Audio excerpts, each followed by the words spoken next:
Sempre quando a gente pensa na relação entre jazz e literatura, o que vem à nossa cabeça é Jack Kerouac e os Beats, principalmente On the Road, que é a sua obra máxima. Entretanto, o escritor que melhor soube traduzir em literatura o jazz foi Julio Cortázar, um argentino que se exilou em Paris e conseguiu colocar todo o improviso e experimentalismo do jazz em termos literários. Eu sou o Jonathan, você está em mais um capítulo do Prosa do Mundo, então já se inscreva aqui no canal, assista aos outros episódios que nós produzimos e, claro, não deixe de compartilhar esse vídeo com quem você sabe que gosta de boa literatura. E a obra máxima e a obra que Julio Cortázar conseguiu transformar em jazz é essa aqui, ó, O Jogo da Amarelinha, a melhor relação entre literatura e jazz. Para quem não conhece esse livro, ele foi publicado em 1963 e ele tem uma estrutura um pouco diferente. A gente fala muito do modernismo do Joyce, a gente fala muito do pós-modernismo do Thomas Pynchon, a gente fala bastante do David Foster Wallace. Inclusive, eu escrevi para o Rascunho um texto que mostra como Foster Wallace era leitor de Cortázar, eu vou deixar o link aqui embaixo, mas às vezes a gente se esquece da genialidade do Cortázar nesse livro aqui, que é a história de um expatriado argentino que mora em Paris e que perambula pelas ruas da capital da França, da Cidade de Luz, tentando se encontrar. A grande questão é que, assim como o jazz, que é cheio de improvisos, que é cheio de experimentações, de tentativas, erros, a jornada do próprio protagonista, que é o Horácio Oliveira, também é cheia de idas, vindas, acidentes de percurso, imprevistos, improvisos. Mas o que mais chama a atenção nesse livro, na verdade, é a sua estrutura. Por quê? Porque você pode ler o livro de uma maneira natural, como muito bem explica aqui essa nota do próprio Cortázar, que você pode ler o livro como um romance do capítulo 1 ao 56, ou você pode ler ele assim, ó, aleatoriamente, como também indica aqui o próprio Cortázar, a partir do capítulo 73, e você vai seguindo essa tabela aqui, ou ainda você pode ler cada um dos capítulos de uma forma completamente aleatória e até solta, como se eles fossem contos. Ou seja, o Jogo da Amarelinha, ele não é um livro só, ele tem muitos livros dentro dele. E aquilo que seria um romance se desdobra em muitas histórias, em muitas construções da vida do Horácio Oliveira.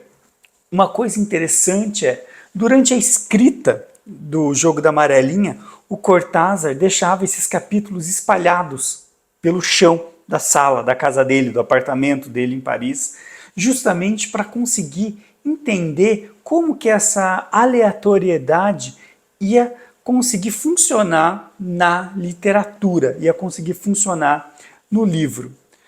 O Cortázar, ele deixou a Argentina ali na década de 40, 50, por conta das questões políticas que envolviam o país naquele momento, e foi para Paris, com uma mão na frente e a outra atrás. Ali ele trabalhou como tradutor, trabalhou para a ONU também, e foi construindo a sua carreira literária a partir da Cidade de Luz. Tanto que tem muito argentino que é ressentido com o Cortázar por ele ter abandonado a Argentina, a sua Buenos Aires, e ter se transformado num escritor expatriado, num escritor argentino e parisiense.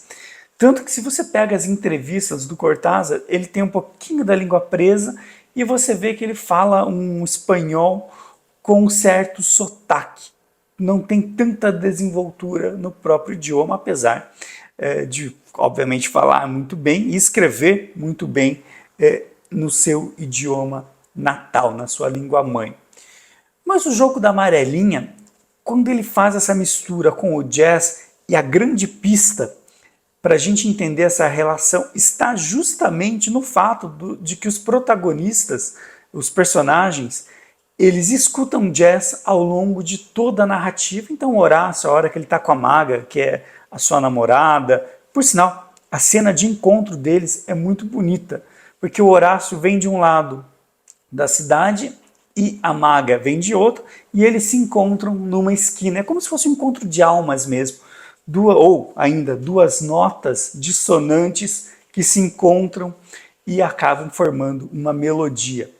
E como eu ia dizendo, ao longo do livro os personagens vão escutando jazz, existe uma playlist que eu vou deixar aqui embaixo também no Spotify só das músicas de jazz tocadas em O Jogo da Amarelinha, e eles vão escutando as músicas, e aquilo não vai sendo só uma trilha sonora, só uma música externa que entra na história. Não, a música interage com eles, então eles discutem a música, num dado momento tem um vizinho que reclama do volume da música, o filho da maga, eu não vou entrar muito nessa história porque é uma história um pouco sensível dentro do livro, num dado momento também ele é acordado pelo som da vitrola do Horácio. Então o jazz está ali todo presente e você vai construindo essa relação entre música e literatura à medida em que você vai também avançando na leitura. Então, se o Kerouac conseguiu usar aquele fluxo de consciência, aquela escrita quase neurótica, como uma forma de você tentar reproduzir em termos literários o que era o jazz, o que o Cortázar fez foi uma espécie de oposto. Um livro extremamente pensado, cerebral, mas que nem por isso perde a espontaneidade e também o improviso. Esses são dois elementos que a gente precisa sempre levar em consideração quando a gente lê O Jogo da Amarelinha. Justamente porque essa descoberta, essa possibilidade de muitas leituras, de muitas interpretações, é o que guia toda a nossa leitura desse livro, que, como eu falei, é para mim a maior representação do jazz na literatura, a melhor tradução do que é o jazz dentro dos espectros literários. E aí, conta para mim aqui nos comentários se você já leu O Jogo da Amarelinha, qual é a edição que você tem. Eu tenho hoje em dia essa aqui, que é a edição da Companhia das Letras, que saiu em 2019, tradução do Eric Nepomuceno, que é o tradutor oficial, por exemplo, do Gabriel Garcia Marques, que também vai ter vídeo sobre 100 anos de solidão em breve. E quando do lançamento desse livro, eu entrevistei o Eric para o Cândido, vou deixar o link aqui nos comentários também, e a gente conversou assim muito sobre a publicação desse livro, sobre a construção do Jogo da Amarelinha e também a relação dele com o próprio Cortázar. Afinal, ele era muito próximo do Galeano, do Cortázar, do próprio Gabriel Garcia Marques, e ele viu a ebulição do boom latino-americano ao vivo. E esse livro, assim como 100 anos de solidão, é fundamental para a gente entender essa relação entre literatura, política e também identidade latino-americana. Uma coisa interessante, quando a gente falou da aleatoriedade, aqui também você tem as páginas, né, normal, como qualquer livro, e aqui qual é o capítulo que você tem, qual é o capítulo em que você está. Ó. E é uma edição bonitona, né? Ó. É uma edição que por si só também tem essa coisa jazzística. Eu acho muito bonito aqui, ó, um piano aqui em cima. E é um livro para você ler e reler. Eu abro ele aleatoriamente numa página qualquer e vou mergulhando nessa grande leitura. Alguns capítulos são longos, outros capítulos são curtos. Aqui a segunda parte, então, terminou o capítulo 56, tem os capítulos prescindíveis, que são aqueles capítulos que não necessariamente você precisa ler, caso você leia só o primeiro livro, e aqui ele já entra no modo aleatório, randômico, mas eu gosto muito justamente dessa perpétua descoberta, aleatoriedade, experimentalismo e, sobretudo, desse caráter extremamente latino-americano que existe no livro. Mesmo ele tendo sido escrito em Paris, falar de Paris, mas você percebe como o Horácio, assim como o próprio Cortázar, se encontrava numa espécie de não lugar, um lugar em que, apesar de ele estar, ele não pertencia, não tinha uma história pregressa desse espaço e ia construindo essa relação um tanto quanto dúbia. E a gente, claro, não pode deixar de falar de Cortázar sem falar também do realismo mágico que foi muito presente na obra dele. E a gente vê algumas pinceladas disso nesse livro, mas não é algo assim tão presente, não é algo tão fundamental para a obra. Claro, como é de praxe, a gente sempre termina os nossos episódios com algumas dicas de leitura.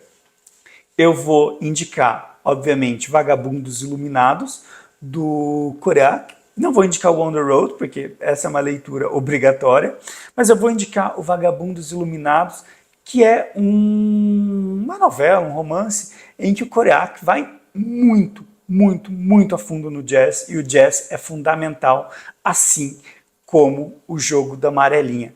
Eu vou indicar também Bestiário, que é o livro de estreia do Cortázar, que saiu também numa edição muito bonita pela Companhia das Letras recentemente. Foi o primeiro livro do Cortázar que eu li, o Bestiário, sentado no chão da Martins Fontes, lá de São Paulo, na Avenida Paulista, e eu li A Casa Tomada, que é para mim o conto mais perfeito do Cortázar, um dos melhores contos escritos aqui na América Latina.